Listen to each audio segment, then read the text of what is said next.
నమస్తే.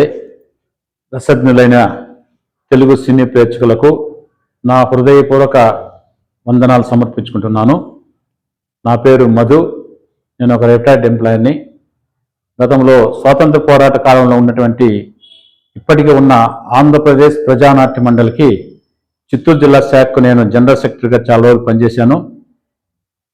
ఇప్పుడు ఈ మధ్యకాలంలో మీరు చూసుంటారు, వాట్సాప్ అయితేనేమి, డిజిటల్ బ్యానర్లు అయితేనేమి, ఇంకా యూట్యూబ్లో అయితేనేమి, ఈ సెకండ్ డే అనేటువంటి ఒక సినిమా విపరీతమైనటువంటి ప్రచారంలో ఉంది.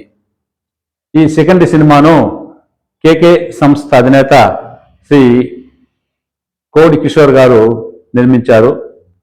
సోదరుడు కోడి కిషోర్ గారు వృత్తిరీత్యా డ్యాన్స్ మాస్టర్ అయినప్పటికీ ప్రవృత్తి రీత్యా పర్యావరణ ప్రేమికుడు. అందులో భాగంగానే ఆయన గతంలో green man 1, green man 2, green man 3 అని షార్ట్ ఫిల్మ్లో ఈ పర్యావరణ పైన నిర్మించారు. మనం అందరూ చాలా మంది యూట్యూబ్లో ఆ షార్ట్ ఫిల్మ్ చూసుంటాం.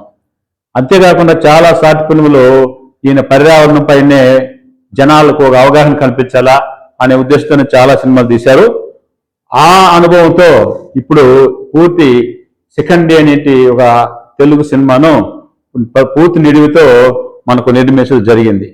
ఈ సినిమాలో ఈరోజు ప్రపంచాన్ని పట్టి పీడిస్తున్నటువంటి ఈ ప్లాస్టిక్ మహమ్మారిని అంతం చేయాలని, ముఖ్యంగా విద్యార్థుల్లో, యువకుల్లో, మహిళల్లో ఒక అవేర్నెస్ తీసుకోవాలని చెప్పి ఒక సందేశాత్మకంగా ఈ సినిమా నిర్మించడం జరిగింది.